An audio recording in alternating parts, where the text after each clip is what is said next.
बिराना में खाकुल देवी जी मंदिर विवाद को लेकर महापंचायत आयोजित। आसीन उपखंड की ग्राम पंचायत बराना में 14 अगस्त 2025 को लोक देवता खाकुल जी महाराज के मंदिर पर उपजे विवाद को लेकर आज बराना गांव के लोगों ने सर्व समाज की महापंचायत का ऐलान किया, जिसको लेकर तालाब की पाल पर बड़ी संख्या में सर्व समाज सहित गांव वाले इकट्ठे हुए तथा मंदिर के भोपा द्वारा लगाए गए SC/ST एक्ट में दर्ज मामले का विरोध किया।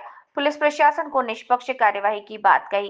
वहीं गांव के लोगों ने बताया कि खाकुल देव जी हमारी आस्था का केंद्र है। यहाँ मंदिर का पुजारी अलग है तथा भोपा अलग है। जो भोपा है उसकी मौत हो चुकी है तथा उसके परिवार जन मंदिर समूह रूप से निर्णय कर मंदिर ट्रस्ट का निर्माण किया था। मंदिर में दान पात्र भी रखा गया, जिसको लेकर भोपा ने इसका विरोध जताया और गांव वालों पर SC/ST एक्ट में मामला दर्ज करवाया। हमारी मांग है कि मंदिर का विकास हो तथा आने वाले भक्त जनों को अच्छी सुविधा मिले, लेकिन मंदिर की सेवा कर रहे मृतक भोपा के परिजन विष्णु द्वारा दोनों ही बातों का विरोध किया जा रहा है। वहीं आज की इस महापंचायत को लेकर आसीन थाना अधिकारी हंसपाल सिंह, करेड़ा थाना अधिकारी पूरणमल सहित बड़ी संख्या में मंदिर परिषद और महापंचायत स्थल पर तैनात रहे।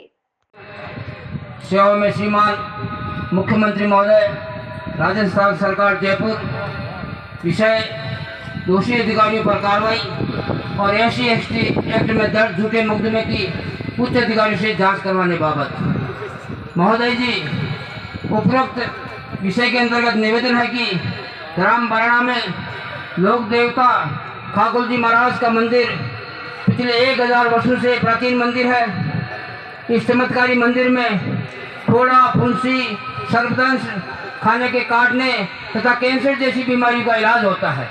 यह हमारे क्षेत्र की आस्था का केंद्र है।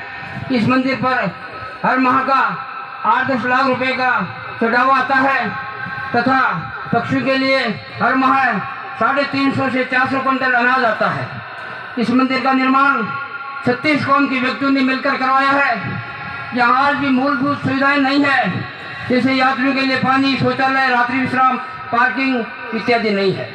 इस मंदिर पर हरलाल जी बड़े भोपा जी और राम प्रसाद जी वैष्णव पुजारी है, परंतु 1 वर्ष पूर्व भोपा जी का निधन हो गया। उसके बाद सेवा उसके पुत्र श्रवण बड़ई और पौत्र विष्णु कुमार बड़ई करते हैं। मंदिर पर आने वाले चढ़ावे अनाज को विष्णु कुमार बड़ई ने खुद बूद कर अपने और परिवार के नाम पर करोड़ों रुपए की अवैध संपत्ति हासिल कर ली।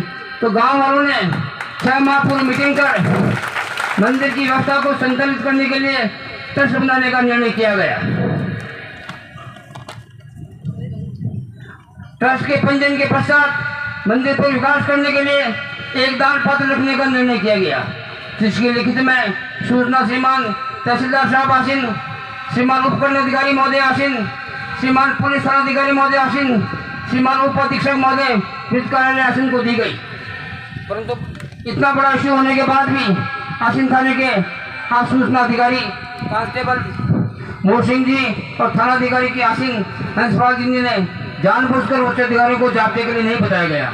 एकमात्र कांस्टेबल को भेजकर इतिश्री कर ली तथा ये लोग विष्णु कुमार बड़ई से लेन देन कर इस मामले में एक ही जाति विशेष व्यक्तियों का नाम FIR दर्ज करवाने हेतु प्रार्थी को प्रेरित किया गया। ये लोग इस क्षेत्र के जातीय जेल बोलना चाहते थे, तो दिनांक 14/25 को सहायक घटनाक्रम होने के बाद 14 अगस्त 25 को ग्रामवासियों ने थाने में एक रिपोर्ट दर्ज करवाने गए। ये कहकर भगा दिया गया कि दंगावास नागौर निशाकांड तो नहीं हुआ, इसलिए आपकी FIR दर्ज नहीं करूंगा और केवल पुजारी उसका रिपोर्ट दर्ज करूंगा जो दलित समाज का है। तथा कुछ कथित पत्रकारों ने भी इसे दलित स्वर्ण मुद्दा बनाने का प्रयास कर क्षेत्र के सौहार्द और सामाजिक समरसता बिगाड़ने का प्रयास किया। उसके बाद पुलिस अधीक्षक महोदय ने दलित समाज के संगठन भीम आर्मी के दबाव में आकर एक तरफा कार्रवाई करने का प्रयास किया। इसके बाद ग्रामीणों ने 18 अगस्त 25 को पुनः श्रीमान एजिम साहब आसिन को, श्रीमान मुख्यमंत्री महोदय राजस्थान सरकार जयपुर, श्रीमान जिला कलेक्टर महोदय भीलवाड़ा, श्रीमान पुलिस अधीक्षक महोदय भीलवाड़ा को ज्ञापन दिया और कार्रवाई नहीं होने पर दिनांक 22 अगस्त को ग्राम बराना में सकल हिंदू समाज की महापंचायत करने का निवेदन किया तथा श्रीमान से निवेदन है उक्त तीनों दोषी अधिकारी कर्मचारी को हटाकर मामले के उच्च अधिकारी से निष्पक्ष जांच करवाने की कृपा करें। अगर मामले पूरी नहीं होने पर NS 158 को जाम किया जाएगा। धन्यवाद। जय हिंद। अगर बच गया तो आसपास के किसी कबूतर खाने पर जहाँ व्यवस्था नहीं हो रही वहाँ बेच के इसको सदुपयोग मिलेंगे।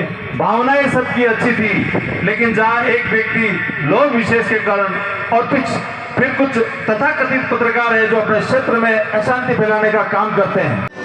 बराना गांव में प्रसिद्ध है लोक देवता खाकुल जी का स्थान है। 14 अगस्त को जो घटना हुई थी, मामला आखिर क्या था? बराना ग्राम के अंदर खाकुल जी का प्राचीन मंदिर है। हजारों लोग आते हैं। सर्प का, कैंसर का सभी इलाज होता है। 1 साल पूर्व बोबा जी शांत हो गए और मंदिर में अव्यवस्थाएं होने लग गई। तो सभी ग्रामवासियों ने निश्चय किया कि यात्रियों की सुविधा के लिए, मंदिर के विकास के लिए एक ट्रस्ट का गठन किया जाए, जिससे यात्रियों को सुविधा मिले और मंदिर का विकास हो। इसके लिए दान पत्र रखने का निश्चय किया सभी ग्रामवासियों की सहमति से। मगर जो पुजारी पूजा कर रहा था उसने उसमें व्यवधान पहुँचाया। पहले वो मंजूर था और सभी ग्रामवासियों की सहमति से ट्रस्ट बना केवल मंदिर के विकास के लिए। उसने गांव वालों के ऊपर माथापोड़ी करके SC/ST का केस दर्ज करवाया और दलित पुजारी के नाम पर एक राजस्थान लेवल पे कुछ पत्रकारों ने मिलकर एक षड्यंत्र किया, जो कि हमारा गांव है, वर्षों के अंदर 250 परिवार रहते हैं 80 के, मगर एक परिवार, सारे परिवार गांव के साथ हैं और हम चाहते हैं गांव हमारा जो परिपाटी है मिल के रहे और अच्छा काम हो। जो गांव में आज जो महापंचायत हुई, क्या निर्णय लिया गया? आज की महापंचायत के अंदर ये निर्णय लिया गया कि जो हमारे आदमी के ऊपर झूठे केस लगाए गए हैं वो वापस लिए जाए, निष्पक्ष जांच हो उनकी। यहाँ मंदिर के अंदर 1 साल से CCTV कैमरे लगे हुए हैं, प्रशासन उनकी जांच करे कि हुआ असल में हुआ क्या था। SC/ST के एक ही परिवार पर केस लगाना और ग्राम वासियों पर केस लगाना ये गाँव को बर्दाश्त नहीं है। जो बोबा आरोप लगा रहा है कि उसको मंदिर से बेदखल करने को, ग्रामवासियों की मंशा न तो पुजारी को बेदखल करने की है, जो भी पुजारी सेवा कर रहे हैं वो कर रहे हैं। और इस मंदिर की ये परिपाटी है कि जो खाकुल जी आते हैं वो बोबा जी बनते हैं, पुजारी सेवा अलग करते हैं। खाकुल जी आएंगे वही बोबा रहेगा, और तो खाकुल जी नहीं आएंगे तो बोबा आएगा कहाँ से? 14 अगस्त को जो विवाद हुआ था खाकुल जी के स्थान पर, और आज गांव वालों ने सर्व समाज के चलते जो महापंचायत की है, क्या निर्णय हुआ? इस क्षेत्र में समरसता का संदेश दिया कि हमारे यहाँ कोई जातीय विवाद नहीं है। दलित जैसा भेदभाव जो कुरीतियाँ चली आ रही हैं वर्षों से, उनको समाप्त है। यहाँ ऐसा कोई विवाद जैसी स्थिति नहीं, इसका संदेश दिया है। जो मंदिर के भोपे ने जो आरोप लगाए और SC/ST का मामला दर्ज करा, इसको लेकर मंदिर के जो भोपे ने जो आरोप लगाए हैं वो झूठे हैं और बाहरी लोगों के दबाव में लगाए हैं। क्या मुद्दा था ऐसा? मुद्दा तो मात्र दान पात्र का था, लेकिन इसको कुछ पुलिस के अधिकारी जैसे थानाधिकारी आसिन और कुछ और लोग तथाकथित मीडिया के आपके साथी बंधु, उन्होंने इस मामले को दलित बनाम स्वर्ण बनाने का प्रयास किया। गाँव वालों की मंदिर को लेकर क्या मांग? गाँव वालों की कोई मांग नहीं है। जो दान पात्र रखा है और अनाज जो आ रहा है, दान पात्र से विकास हो स्थान का, और जो अनाज आ रहा है वो कबूतर खाने पर जाए। आपने महापंचायत में पुलिस पर भी आरोप लगाए, क्या मामला था? पुलिस प्रशासन ने जो नागौर में डांगावास कांड हुआ था वर्षों पहले, जब ये 14 अगस्त को कांड होने के बाद 17 अगस्त को हम एक प्रतिनिधि मंडल के रूप में थाना अधिकारी आसिन से मिलने गए, तो उन्होंने हमारी जो ग्रामीणों की 14 तारीख को दी हुई FIR दर्ज नहीं की और कहा कि डांगावास जैसा प्रकरण यहाँ नहीं हुआ है।